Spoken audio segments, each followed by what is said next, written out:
그리고 마지막으로 독립 자립생활 지원에 대해서도 살펴보겠습니다. 65세 이상 노인분들이 가장 불편해하시는 점은 계단이나 경사 오르는 것 플러스 그리고 교통수단을 이용하는 것입니다. 이건 우리가 모두 다 잘 알고 있는 것이고요. 그렇기 때문에 배려풀이라고 하는 BF를 우리가 환경을 조성하는 것도 중요하고 이와 함께 앞으로 어떻게 이동 서비스를 지원하는 것이 중요할지가 관건이 될 것 같습니다.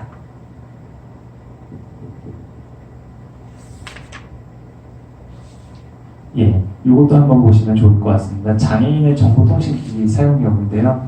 한 60일, 이거는 지금 이제 장애 유형별로 되어 있는데 전체 장애인분들을 봤을 때 한 50% 정도가 스마트폰을 이용하고 계시고요. 한 30% 정도가 그리고 휴대폰을 이용하고 컴퓨터와 인터넷을 이용하는 분들도 한 30% 정도가 됩니다. 이는 곧 두 가지 시사점을 우리에게 줍니다. 첫 번째 시사점은 당장 우리가 어떤 기술이나 서비스를 스마트폰, 컴퓨터, 인터넷을 활용하는 것을 시도를 한다면 한 반 정도 되는 분들만 이용을 하실 수 있다라는 게 한 가지 한계점일 수 있고요. 또 근데 반대로 생각하면 이분들 한 반 정도 되는 분들은 이걸 활용해서 서비스를 이용하실 수 있다라는 시사점이 있을 것 같습니다. 그리고 중장기적으로 우리가 이분들이 스마트폰이라든지 컴퓨터, 인터넷 활용 능력을 향상시켜 드린다면 그리고 이에 돌봄 인력을 활용한다면 장기적으로 훨씬 더 높은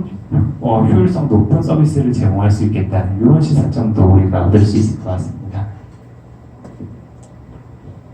예, 현재는 운동을 하지 못하는 분들이 많이 계시고요.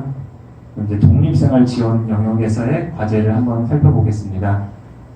이동을 위해서는 대중교통 이용하는 노인분과 장애인의 편의를 제공하는 것이 중요하고요. 그리고 배려풀이 환경 조성을 하는 것이 중요합니다. 그리고 지금 과기부에서 사회 현안 해결로 이제 R&D로 개발된 과제들이 좋은 것들이 많이 있습니다. 아까 이우경 실장님께서도 기존의 R&D를 통해서 많은 고도화된 기술들이 개발이 됐다라고 했고 상용화 단계까지 접어들었는데요. 우리가 이것들을 서비스와 접목시키는데 아직 조금 부족했던 것 같습니다. 그래서 대인들이 서비스를 아니면 로봇들을 직접 구입하기에는 쉽지 않다면 공공시설과 교통안내 등에서 활용하는 것을 우선적으로 우리가 시도해 볼 수 있을 것 같습니다. 그리고 안전에서도 최근에 한 2년 사이에 화재들이 있었습니다. 그래 노인분들이 거주하는 그런 시설들에서도 화재가 있었을 때 노인분들께서 대피하기 제일 어려운 대상이라는 것을 우리가 확인했기 때문에 화재 그리고 그 외에 지진, 홍수 등 재난이 생겼을 때 이에 대한 안내를 하고 대피할 수 있도록 하는 데 있어서도 이런 기술들이 활용될 수 있을 것 같습니다. 그리고 제가 지금까지 주로 이야기 드린 거는 돌봄 필요도가 매우 높은 노인분들과 장애인을 대상으로 이야기를 드렸는데요. 돌봄 경제라는 것이 보다 보편성을 갖고 그리고 확대되기 위해서는 돌봄 필요도가 조금 더 낮은 그리고 더 많은 보편적인 좀 더 젊은 노인분들을 대상으로 한 서비스가 확대돼야 될 것인데요. 거기에 있어서 가장 중요한 돌봄 내용이 식사와 운동, 건강 예방 두 영역이라고 할 수 있습니다. 그래서 현재도 식사 지원 서비스는 노인분들에게 지원은 되고 있지만 더 폭넓게 우리가 영양 및 복약 관리 그리고 독립 생활을 위한 식품 개발 그리고 구체적으로는 고령층이나 우수 제품의 인센티브를 부여한다든지 아니면 품질 관리 체계를 개선하고 그리고 이에 어떻게 보면 젊은 노인분들을 활용할 수도 있을 것이고요. 사회적 경제, 지역사회 자원을 활용한 일자리 산업 확대를 추진할 수 있다라는 생각이 듭니다. 그리고 건강 예방과 증진을 위해서는 기존에 있는 생활 SOC, 주민건강센터나 통합돌봄센터 그리고 보조기기 센터 등을 확충하고 그리고 만약에 노인분들이나 장애인분들이 공공체육시설 등을 이용할 때 혜택을 확대하거나 보조하는 과제가 나올 수도 있을 것 같고요. 이를 위해서는 이제 특수체육이나 생활체육 관련된 인력을 활용하고 사회적 경제도 활용할 수 있을 것 같습니다. 예, 이 구체적인 안들은 저희가 더 다듬어야 될 것인데 지금 제가 설명드렸었던 이야기들에 녹아 있고요. 그리고 지금은 제가 얘기 드렸었던 건 1차원적인 돌봄 당사자에 대한 얘기와 그리고 이 돌봄을 제공하는 인력 부분에 대해서 주로 이야기를 드렸다면 조금 더 간접적인 우리가 행정 체계를 정비할 필요도 있을 것 같습니다. 이 구체적인 안에 대해서는 더 논의가 필요한 상황이지만 여러 가지 행정 체계도 정비가 돼야 될 필요가 있다는 제안을 드리고요.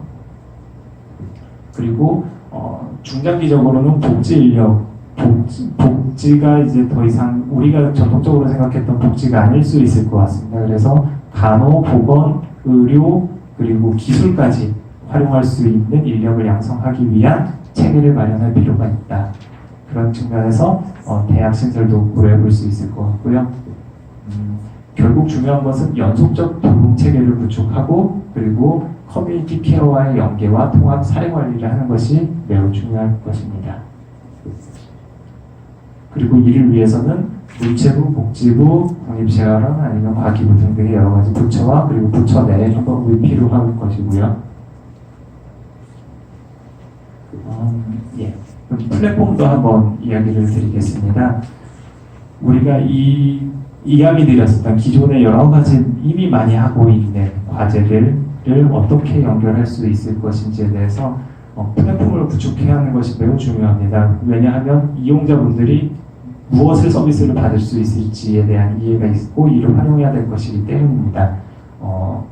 플랫폼은 공공에서 제공할 수도 있겠지만 그렇게 됐을 때 결국 앞으로 계속 바뀌어가는 돌봄 생태계를 따라가는데 한계가 있을 것이고요. 그래서 제가 생각하는 플랫폼은 공공은 데이터를 관리하고 생산하고 그리고 오픈 API 형식으로 제공하는 것을 막고 그리고 민간에서 활용하거나 아니면 기존의 공공에서 만든 플랫폼들을 모아서 정보를 제공하는 형식으로 가야 되지 않을까 생각을 하고 있습니다. 그리고 플랫폼 활용을 위해서 돌봄 제공 인력뿐만 아니라 그 이용자분들에 대한 교육도 온라인과 오프라인으로 우리가 제공을 할 수 있을 것이고요. 이것을 위한 인력을 또 양성하고 교육 프로그램을 만들고 서비스하고 보급하는 것도 돌봄 경제의 내용에 포함될 수 있습니다. 마지막으로 연구 개발입니다. 이거는 조금 전에 얘기 드렸던 돌봄 체계보다도 더 큰 거시적인 영역이고 기반이 되는 부분입니다. 첨단 돌봄 기술 서비스 실증단지를 운영하는 리빙랩을 설치해서 운영하는 것도 하나 중장기적인 과제가 될 수 있을 것이고요. 그리고 공공기관을 중심에 통합 빅데이터 센터를 설치해서 운영하는 것도 제안해 볼 수 있습니다. 그리고 좀 전에 얘기 드렸었던 것처럼 많은 R&D와 데이터를 우리가 그동안 생산을 많이 해왔는데 이것들을 통합적으로 생산하고 관리하고 평가할 수 있는 체계도 구축할 필요가 있고요. 이를 통해서 건강 고위험군을 발굴한다든지 이분들에 대한 맞춤형 서비스를 제공하는 효율성 높은 서비스가 제공될 수 있는 그런 기대 효과도 있을 것 같습니다. 예, 이것들이 저희가 여태까지 고민해 왔었던 내용들을 다룬 내용이고요. 오늘 이 자리에 계신 분들께서 토론 그리고 그 이후에도 많은 자문들을 통해서 좋은 의견을 주시면 그 내용을 최대한 반영하도록